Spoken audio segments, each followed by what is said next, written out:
नमस्कार दोस्तों, बहुत बहुत स्वागत है आपका ई अकेडमी फॉर सिविल सर्विसेज पर। आज का ये भाग 18 है जिसमें हम अप्रैल माह के करंट अफेयर्स को देखेंगे, उन महत्वपूर्ण करंट अफेयर्स को देखेंगे जो पॉलिटी से रिलेटेड हैं। इससे पहले जनवरी, फरवरी और मार्च माह के करंट अफेयर्स को भी हम देख चुके हैं जो पॉलिटी से रिलेटेड हैं।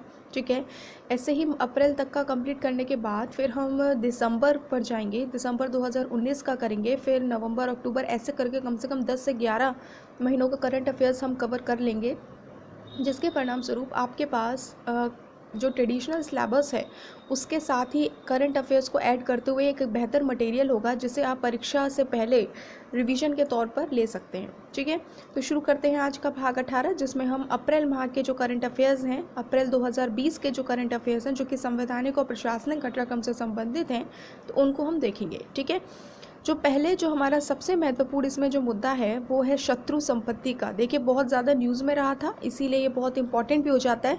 हम इसमें बहुत ही जो महत्वपूर्ण चीज़ें हैं जो हमारे काम की हैं हम सिर्फ उन्हें देखेंगे। ठीक है, तो ये चर्चा में क्यों रही थी? क्योंकि जो ग्रुप ऑफ मिनिस्टर्स हैं जिसकी अध्यक्षता किसके द्वारा की जाती है, गृह मंत्री के द्वारा की जाती है, तो उनके द्वारा लगभग 9400 से अधिक जो शत्रु संपत्ति हैं उनके निपटान की योजना बनाई गई है, जिसकी वजह से ये चर्चा में आया। ठीक है, अगर हम बात करें शत्रु संपत्ति अधिनियम की, तो उसके तहत भारत में जो शत्रु संपत्ति अभिरक्षक है ना। अब शत्रु संपत्ति अभिरक्षक क्या है? तो शत्रु संपत्ति जो अभिरक्षक जो सारा सब कुछ देख रेख करता है इन एनिमी प्रॉपर्टीज़ की। ठीक है, जो कस्टोडियन है इसका पूरी एनिमी प्रॉपर्टीज़ का, उसको कहा गया है शत्रु संपत्ति अभिरक्षक। तो उसके अंतर्गत अचल संपत्तियों के निपटान के लिए वरिष्ठ अधिकारियों की अध्यक्षता में 2 समितियां को अधिसूचित किया गया। अब इन 2 समितियों में क्या क्या शामिल है? तो गृह मंत्रालय है और आर्थिक मामलों के विभाग हैं, व्यय विभाग है, सार्वजनिक उद्यम है विभाग है, कानूनी मामलों के विभाग है, और जो कॉर्पोरेट मामलों के मंत्रालय है उसके प्रतिनिधि तथा अन्य लोगों के साथ अंतर मंत्रालय समूह के सदन इसमें समितियों में शामिल हैं। ठीक है, तो थोड़ा सा ये भी देखते हैं कि जो गृह मंत्रालय है उसने लोकसभा में दी गई एक जानकारी के अनुसार 2 जनवरी 2018 तक, तो कब तक की बात की गई है? 2 जनवरी 2018 तक भारत में कुल शत्रु संपत्ति जो पाकिस्तान से संबंधित हैं तो वो हैं 9280। ठीक है, शत्रु संपत्ति जो कि पाकिस्तानी नागरिकों की हैं, और चीनी नागरिकों की शत्रु संपत्ति के बारे में बात करें तो वो 126 हैं। ठीक है, तो दोनों को ध्यान रखना है। तो यानी अधिक किसकी है? पाकिस्तान जो नागरिकों की शत्रु संपत्ति है वो। ठीक है, और इसमें भी अगर देखा जाए तो जो पाकिस्तान नागरिकों की शत्रु संपत्ति है उसमें भी सबसे ज़्यादा जो है वो उत्तर प्रदेश में है, और चीनियों की अगर हम बात करें तो चीनी शत्रु संपत्ति में सर्वाधिक जो है वो कहाँ पर है? मेघालय में है। तो इतनी चीज़ हमको इसमें ध्यान में रखनी है। ठीक है, अब बात आती है कि शत्रु संपत्ति क्या होता है, किसको कहते हैं शत्रु संपत्ति? तो जब 2 राष्ट्रों में अगर युद्ध की स्थिति हो जाती है या युद्ध होता है तो अक्सर देश में जो मौजूद दुश्मनों के नागरिकों और जो निगमों की संपत्ति होती है उनको जब्त कर लिया जाता है, और वो जब्त की गई जो संपत्ति होती है उसी को विदेशी संपत्ति या फिर शत्रु संपत्ति की संज्ञा दे दी जाती है। ठीक है, तो ये इसमें सबसे जो इम्पॉर्टेंट पॉइंट है वो ये ध्यान में रखना होगा कि जो शत्रु देश के को युद्ध के दौरान दूसरे देश में अपनी संपत्ति का लाभ उठाने की अनुमति नहीं दी जानी चाहिए। ठीक है, ऐसी अवधारणा जो है वो रहती है।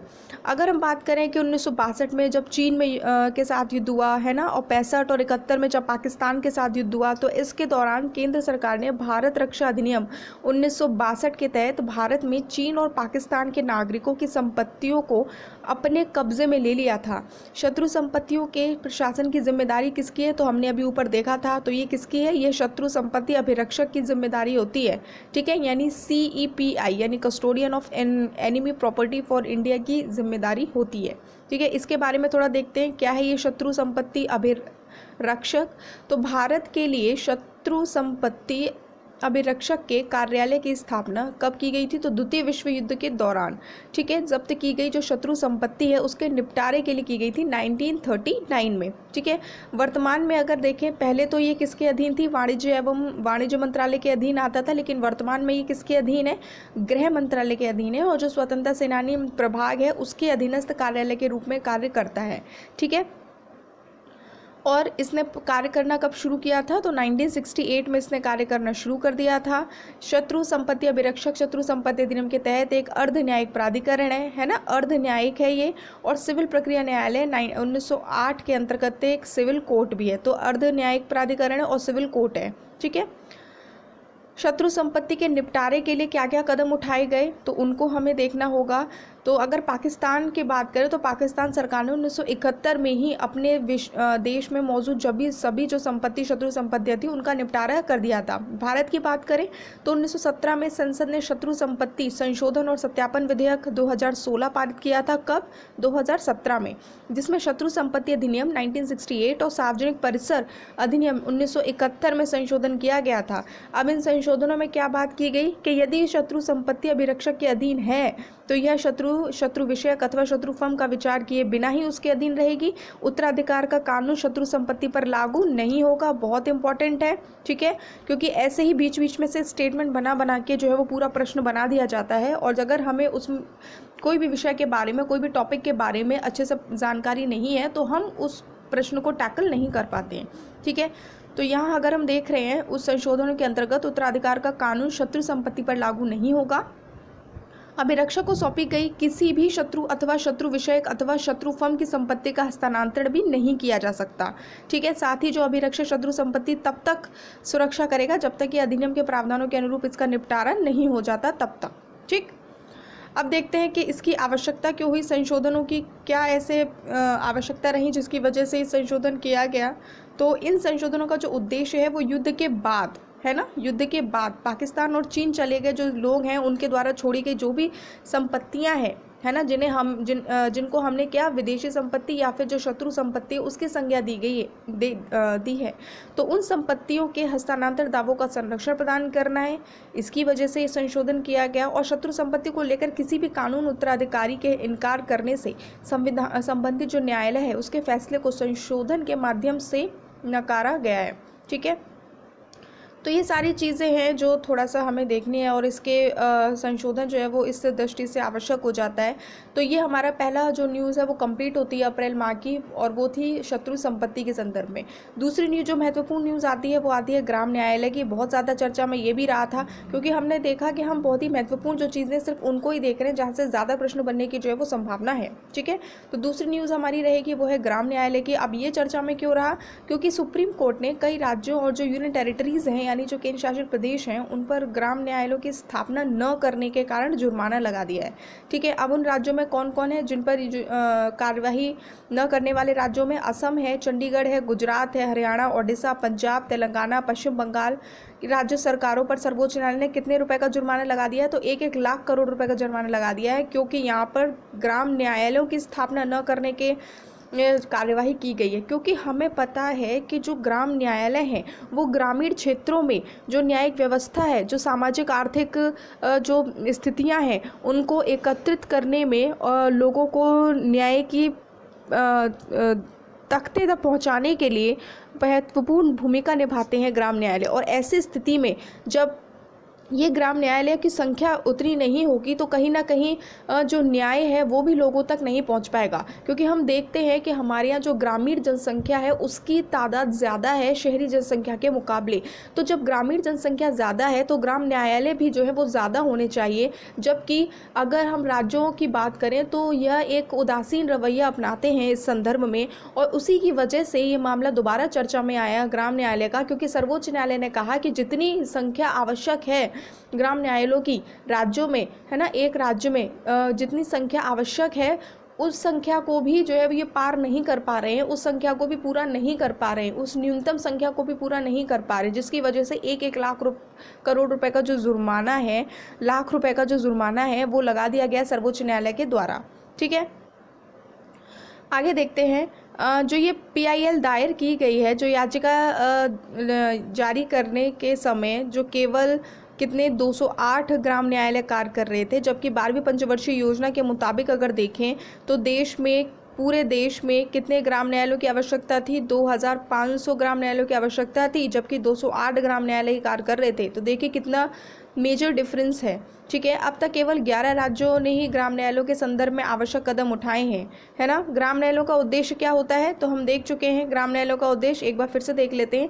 इस अधिनियम का जो उद्देश्य है वो नागरिकों को उनकी दहलीज पर न्याय दिलाना था, साथ ही यह सुनिश्चित करना था कि सामाजिक, आर्थिक और अन्य जो अक्षमताएँ हैं वो न्याय प्राप्ति में बाधा ना बन सके, ठीक है।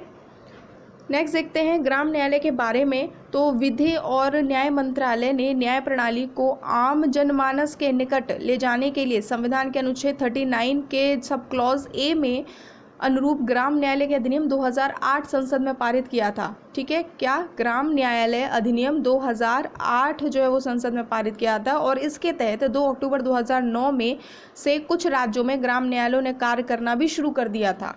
ठीक है, लेकिन जो न्यूनतम संख्या होनी चाहिए एक राज्य में ग्राम न्यायालयों की, वो संख्या कहीं ना कहीं पूरी नहीं है ना, उनमें कमतास है, जिसकी वजह से सर्वोच्च न्यायालय ने ऐसा कदम उठाया है ना। अब देखते हैं ये ग्राम न्यायालय अधिनियम 2008 की विशेषताओं पर नज़र डालें तो क्या विशेषताएं हैं। ठीक है, तो ग्राम जो इम्पोर्टेंट है उनको ही देखेंगे।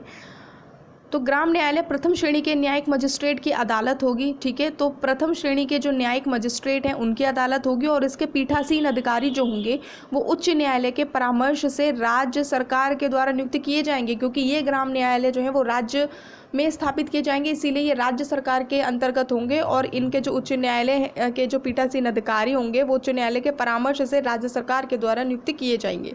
ठीक है, न्यायाधिकारी इन ग्राम न्यायालयों की अध्यक्षता करेंगे, जो अनिवार्य रूप से न्यायिक अधिकारी होंगे तथा उच्च न्यायालय के तहत काम करने वाले प्रथम श्रेणी के मजिस्ट्रेटों के समान अधिकार प्राप्त करते हुए समान वेतन जो है वो प्राप्त करेंगे। ठीक है, ग्राम न्यायालय एक मोबाइल कोर्ट होगा और आपराधिक एवं सिविल दोनों न्यायालयों की शक्तियों का प्रयोग करेगा।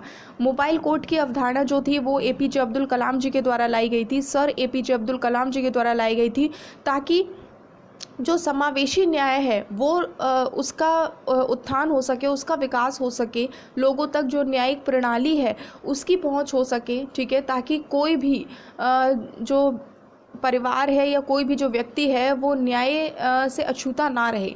ठीक है, तो जो ये न्यायालय हैं यानी जो ग्राम न्यायालय है वो भी एक मोबाइल कोर्ट ही होंगे, और आपराधिक एवं सिविल दोनों ही तरीके के न्यायालयों की शक्तियों का भी प्रयोग ये करेंगे। ग्राम न्यायालय आपराधिक मामलों, सिविल मुकदमों, दावों और अधिनियम की पहली अनुसूची, दूसरी अनुसूची में निर्दिष्ट जो भी विवाद है उनकी सुनवाई करेंगे, है ना। ग्राम न्यायालय कुछ संशोधनों के साथ दीवानी मामलों की भी शक्ति का प्रयोग करेंगे। तो अब ध्यान में रखना है, आपराधिक और सिविल दोनों न्यायालयों की शक्ति का प्रयोग है, लेकिन विशेष मामलों में ये दीवानी मामलों का भी शक्तियों का भी यूज कर सकते हैं। ठीक है, और अधिनियम में प्रदत्त विशेष प्रक्रियाओं का पालन भी ये करेंगे। ठीक है, तो इतनी चीज़ें इसमें ध्यान रखनी है। अब देख लेते हैं अनुच्छेद संविधान का 39A क्या कहता है, तो इसको देख लेते हैं। तो समान न्याय एवं निःशुल्क विधिक सहायता, है ना, समान न्याय एवं निःशुल्क कानूनी सहायता का प्रावधान जो है वो अनुच्छेद 39A में किया गया है, और यह जो अनुच्छेद है वो डीपीएसपी से रिलेटेड है। यह अनुच्छेद यह सुनिश्चित करता है, राज्य ये सुनिश्चित करेगा कि कानूनी व्यवस्था का संचालन समान अवसर के आधार पर हो, जो न्याय को बढ़ावा देता हो और विशेष रूप से उपयुक्त कानून या योजनाओं या किसी अन्य तरीके से मुफ्त कानूनी सहायता प्रदान करता हो। ठीक है, मुफ्त कानूनी सहायता, ये जो कीवर्ड्स है ना, बस ये ध्यान में रखना है। अगर ये ध्यान में है तो बस फिर तो पूरा आपको इतना ज़्यादा पढ़ने की ज़रूरत नहीं है, क्योंकि जब आप रिवीजन करेंगे तो बस इन कीवर्ड्सों को ध्यान रखिए, बाकी सब पूरी कहानी आपको समझ आ ही जाएगी। ठीक है, साथ ही यह सुनिश्चित करेगा कि आर्थिक एवं अन्य अक्षमताओं के कारण किसी भी नागरिक को न्याय प्राप्त करने के अवसरों से वंचित नहीं किया गया है। ठीक है, ग्राम न्यायालयों का कार्य क्षेत्र क्या क्या है, तो ग्राम न्यायालय सिविल एवं आपराधिक, जैसा हमने देखा, दोनों प्रकार के मामलों को देखते हैं, और यह उन्हीं आपराधिक मामलों को देखते हैं जिन्हें अधिकतर 2 वर्ष की सज़ा होती है, जिनमें अधिकतर 2 वर्ष की सज़ा का प्रावधान होता है, उन्हीं आपराधिक मामलों को ये देखते हैं। ठीक है, ग्राम न्यायालय की कार्यप्रणाली की अगर बात करें तो इसमें सिविल मामलों को आपसी समझौते से, जबकि आपराधिक मामलों को प्ली बारगेनिंग के माध्यम से अभियुक्त को अपना अपराध स्वीकार करने का मौका दिया जाता है। ठीक है, अब इसमें अपील का तरीका देखें, तो अपील का तरीके की अगर हम बात करें इसमें, तो आपराधिक मामलों में अपील सत्र न्यायालय में की जा सकती है। आपराधिक मामलों में कहाँ पर? सत्र न्यायालय में, जहाँ इस तरीके की अपील की सुनवाई तथा निपटारा अपील दायर करने की तारीख से कितना 6 महीने के भीतर किया जाएगा। दीवानी मामलों में अपील जिला न्यायालय के समक्ष की जाएगी। ठीक है, तो आपराधिक मामलों में सत्र न्यायालय में और दीवानी मामलों में जिला न्यायालय में की जाएगी। ठीक है, जिसकी सुनवाई और निपटारा अपील दायर करने की तारीख से कितना 6 महीने के भीतर किया जाएगा। ठीक है, तो बस ये 6 महीने कॉमन है, ये ध्यान में रखना है। आगे की राह की बात करें तो ऐसा अनुमान है कि ग्राम न्यायालय अधीनस्थ न्यायालयों में विलंबित मामलों की संख्या में 50% तक की कमी ला सकते हैं, अतः लोगों को अधिक जागरूक करने के लिए साथ साथ ये ग्राम न्यायालयों को अधिक स्वायत्त बनाने की आवश्यकता भी होगी, ताकि सामाजिक न्याय के लक्ष्य की प्राप्ति हो सके। क्योंकि हमने देखा ना कि हमारे देश में जो ग्रामीण जनसंख्या है उसका एक वृहद प्रतिशत है शहरी जनसंख्या के मुकाबले, और अगर ग्रामीण जनसंख्या तक हमें पूरा न्याय को पहुंचाना है, क्योंकि देखिए न्याय की जो पूरी प्रक्रिया है ना वो बहुत ही वृहद है, बहुत ही बड़े पैमाने पर है ना, बहुत वृहद है। तो उन सबसे बचने के लिए जो ग्राम न्यायालय हैं, जो छोटे छोटे जो ग्राम हैं, जो ग्रामीण लोग हैं, उन तक पहुंचाने के लिए ये ग्राम न्यायालय बेहद महत्वपूर्ण है, ताकि जो भी सामाजिक न्याय के लक्ष्य है ना उनको प्राप्त किया जा सके। ठीक है, तो उनको प्राप्त करने के लिए ग्राम न्यायालय बहुत इम्पॉर्टेंट है। और इसी दृष्टि से जो राज्य है उनको उदासीन रवैये से अलग हटते हुए, इतर होते हुए जो है इनकी संख्या को बढ़ाना चाहिए, ताकि अपने अपने राज्यों में वे ज़्यादा से ज़्यादा जो ग्राम न्यायालय हैं, जो न्यूनतम कम से कम जो संख्या होनी चाहिए ग्राम न्यायालयों की, कम से कम उसको वो प्राप्त कर सके, ताकि ज़्यादा से ज़्यादा लोगों को न्यायिक सुविधा जो है वो मुहैया हो सके। ठीक है, तो ये था। नेक्स्ट जो हमारा टॉपिक है, तीसरा जो न्यूज़ है हमारी वो है लोकतंत्र सूचकांक की, है ना। ये डेमोक्रेसी जो इंडेक्स है उसकी है। अभी इसको जारी कौन करता है, तो इसको करता है EIU यानी इकोनॉमिक्स इंटेलिजेंस यूनिट के द्वारा इसको जारी किया जाता है। और इस सूचकांक में जो सबसे ज़्यादा देखने वाली चीज़ है वो है भारत की स्थिति, और इसमें सीधे सीधे भारत ने 10 स्थान की गिरावट दर्ज की है। जो पिछले वर्ष स्थान 41वें पर भारत था, अभी ये घटकर 51वें स्थान पर हो गया है। ठीक है, तो सीधे सीधे 10 स्थान की गिरावट जो है दर्ज की गई है, और वो भी ऐसे सूचकांक में जहां लोकतंत्र सूचकांक में, जिसमें जब भारत को कहते हैं ना ये विश्व का सबसे बड़ा लोकतंत्र माना जाता है ना, सबसे बड़े लोकतंत्र में गिना जाता है। तो ऐसी स्थिति में जब इससे संबंधित सूचकांक है और उसमें स्थान गिरावट हो रही है, वो भी इतने लंबा जो वेरिएशन है, उसको देखते हुए जो भारत की स्थिति है वो चिंतनीय है। ठीक है, प्रमुख बिंदुओं की अगर हम बात करें तो यह वैश्विक सूचकांक 165 स्वतंत्र देशों और 2 क्षेत्रों में लोकतांत्रिक मौजूदा स्थिति को प्रदर्शित करता है। तो ध्यान में रखना है 165 देश। ठीक है, रैंकिंग के मानक क्या क्या हैं, किन किन मानकों पर जो है वो रैंकिंग दी जाती है। तो इस रिपोर्ट में दुनिया के देशों में लोकतंत्र की स्थिति का आकलन कितने पैमानों पर किया जाता है, तो 5 पैमानों पर किया जाता है, जिसमें क्या क्या है, चुनाव प्रक्रिया